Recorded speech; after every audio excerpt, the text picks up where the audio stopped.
My name is Sarah. I'm a retired school teacher, a widow, and for the last 3 years I've been living in the guest room of the house I once owned. My son Josh and his wife Melissa live here now with my grandson Liam. They call it their house, though I still pay the water bill and tend the garden Richard and I planted together nearly 40 years ago. I stay quiet most days, try not to interfere, keep to my space, and offer what I can. But on Christmas Eve, all of that changed. It was just after dinner. The ham still steamed on the table, and Liam was bouncing in his chair waiting to open presents. I had wrapped mine carefully silver paper with a red ribbon, just like I used to do when Josh was a boy. A hand-knitted sweater for Liam, soft green yarn that matched his eyes. I'd spent 2 months on it. As he reached for the box, Melissa intercepted it. She looked at me, smiled without smiling, and turned toward the fireplace.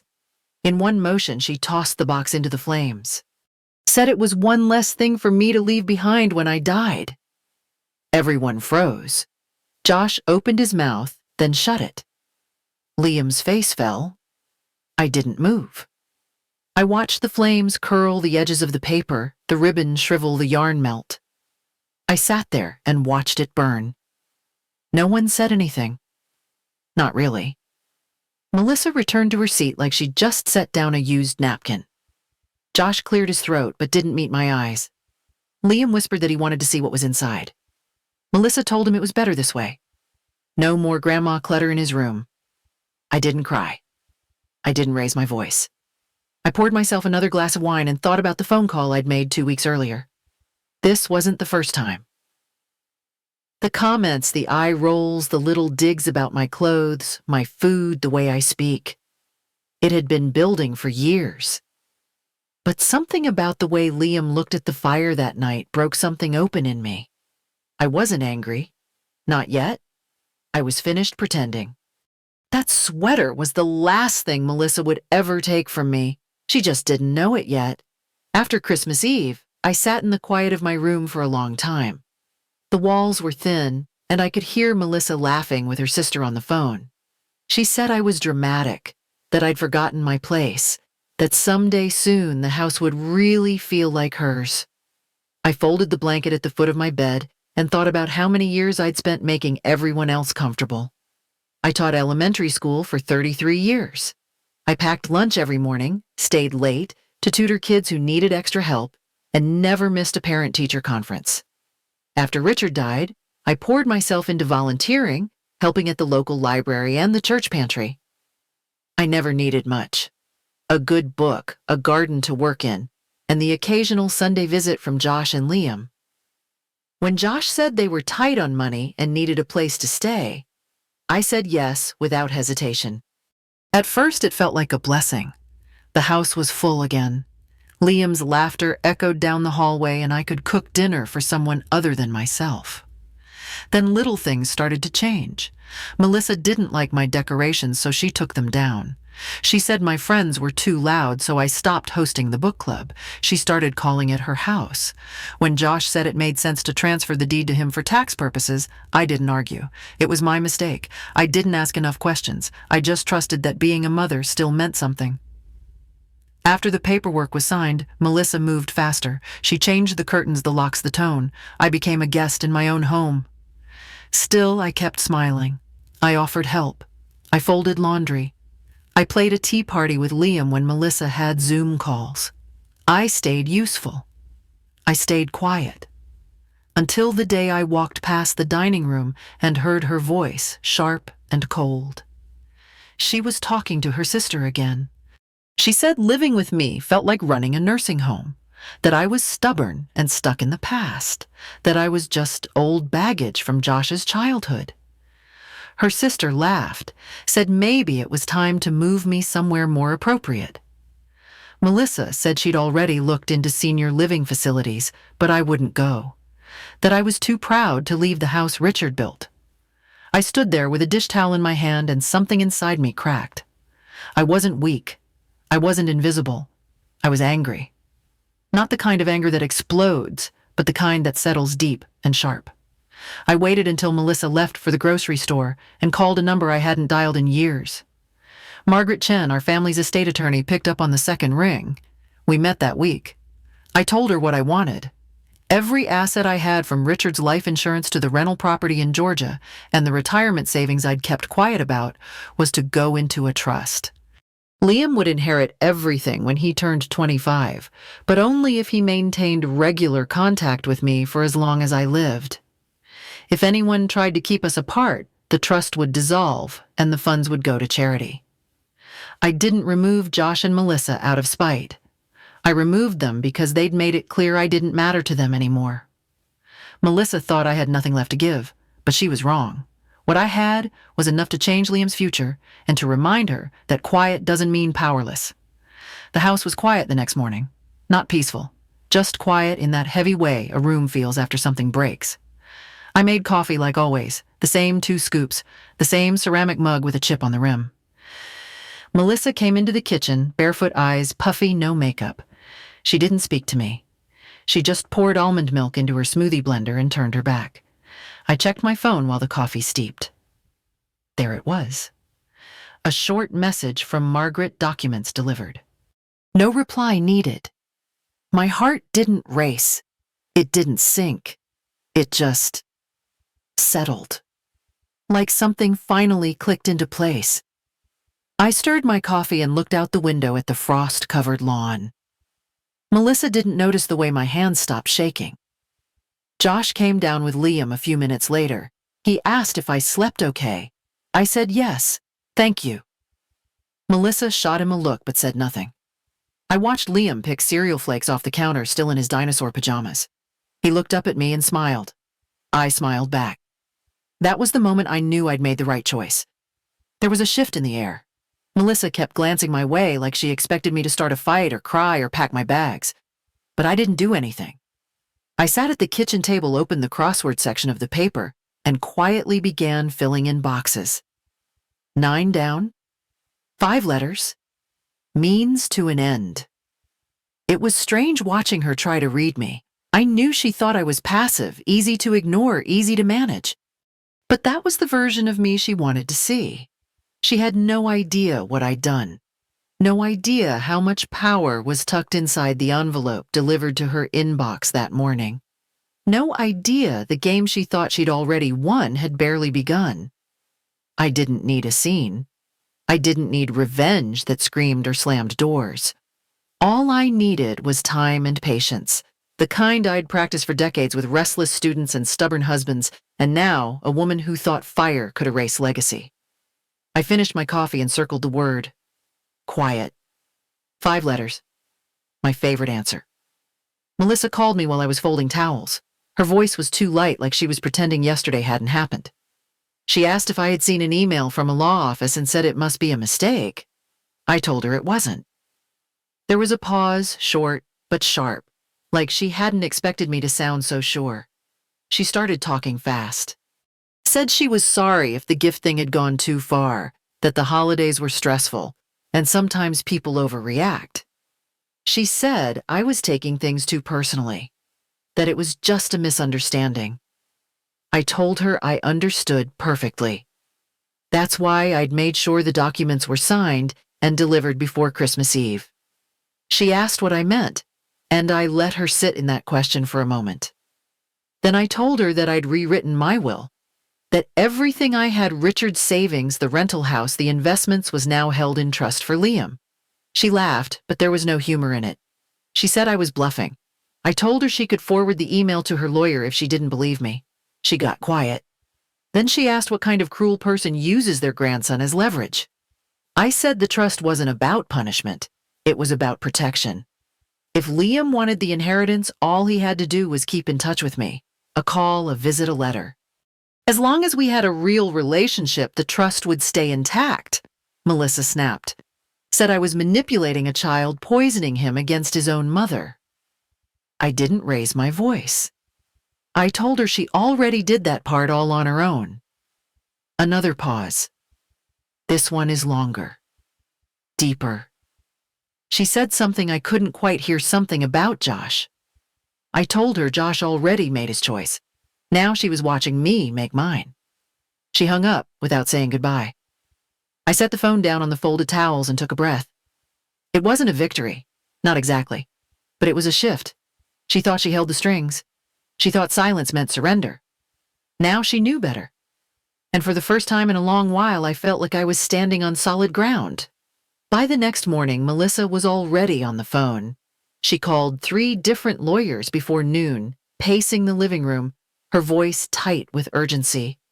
I sat in the sunroom with a book I wasn't reading, listening through the wall as her frustration grew louder. She kept saying things like it wasn't fair and there had to be a loophole. She wanted someone to fix what she hadn't expected. But the truth was, she'd been outplayed. Margaret had walked me through every step. Every document was in place, witnessed, filed, and beyond her reach. Melissa couldn't undo what she never saw coming. Josh tried to stay neutral.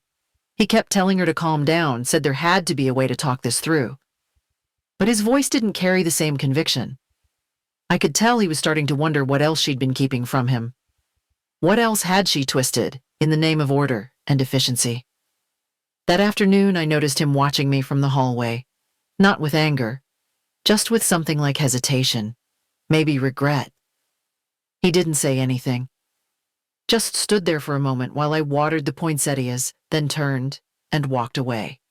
It wasn't much, but it was the first time in a long while that I saw something flicker behind his silence.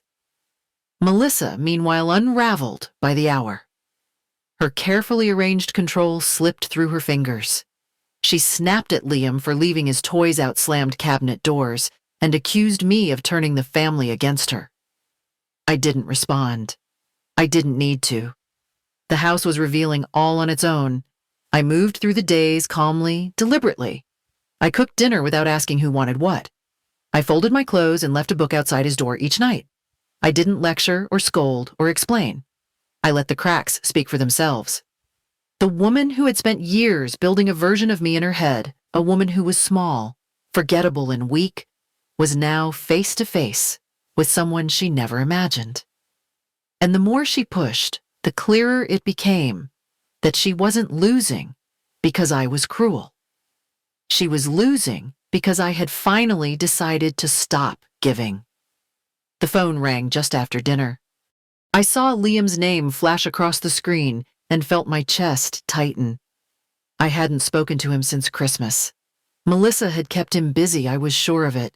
But there he was, calling me in the quiet of his room, his voice soft and hesitant, like he wasn't sure if he was allowed. He asked if I was okay. I told him I was. He paused, then said he missed me, said it didn't feel like Christmas anymore. I heard him sniff and shuffle, like he was lying under his blankets with the lights off. He whispered that Mom said I didn't want to see him. I was mad and didn't want to be around the family. I told him that wasn't true, that I loved him very much, that nothing he could ever say or do would make me stop. His voice cracked when he said he didn't understand why things had changed. Why do grown-ups keep acting weird? I didn't give him the details. Just told him that sometimes people get scared when they feel like they're losing control. Sometimes they say things that aren't true to protect what they think they need. He asked if he had done something wrong. I closed my eyes and told him no, that he was the best part of my whole world. All I wanted was to see him talk to him bake muffins like we used to. I asked if he still had the blue apron we made together. He said yes. He keeps it in the back of his closet so no one finds it. Then he said something I wasn't ready for. He said he didn't want to live in a house where he couldn't talk to me, that he told his dad and Dad said he'd think about it. He asked if I'd still want him around even if Melissa got mad. I told him I would always want him around no matter what anyone said. The line got quiet. Then he whispered that he was going to keep calling even if someone took his phone, that he was going to find ways to see me. I told him I believed him, that he was brave and kind and stronger than he knew. When we hung up, I sat alone in the kitchen and stared at the chair he used to wiggle in during breakfast. My heart ached, but not from defeat. It ached with love, and the kind of resolve only a grandmother could carry. Melissa left on a Thursday. No long speech, no apology. Just a note on the counter and her suitcases missing from the hall closet. Josh found it when he came home from work, read it twice, then folded it and tucked it into his back pocket. He didn't say much, just stood there staring at the empty space where her shoes used to be. I heard the front door close, then his footsteps outside. Liam stayed quiet all evening. He didn't ask where she'd gone, didn't cry. He just helped me peel potatoes and told me about a science project at school. When I tucked him in later that night, he asked if we were still going to bake on Saturday. I told him yes. Always. Josh came to see me the next morning. He looked tired. Older. He sat at the kitchen table, hands folded like a man who had finally stopped pretending he had all the answers. He said he hadn't seen it coming, not fully, not until it was too late. Said he wished he'd listened sooner. That maybe he should have asked how I was, instead of assuming I'd always be fine. I didn't lecture. I didn't remind him of all the chances. I just poured him a cup of coffee and slid a plate of toast in front of him. He took a breath and said they were moving. He and Liam. Closer to my neighborhood. Maybe just a small rental at first, but somewhere nearby. He wanted Liam to feel stable.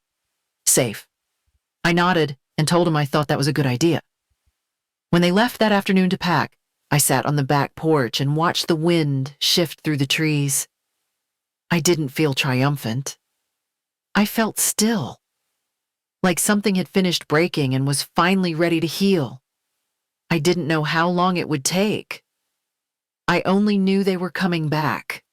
Not because I demanded it, but because this time they chose it.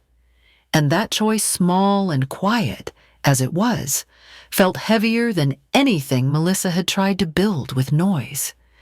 She had walked away from the house she had tried so hard to own. And in doing so, she left space for something real to return. Liam never asked about money. He never asked what changed or what the trust meant or why Melissa didn't come around anymore. He just came over after school, dropped his backpack by the door, and asked what we were making that day. Some afternoons it was banana bread. Other times it was biscuits. He liked measuring the flour with extra care, pretending each scoop had to be perfect.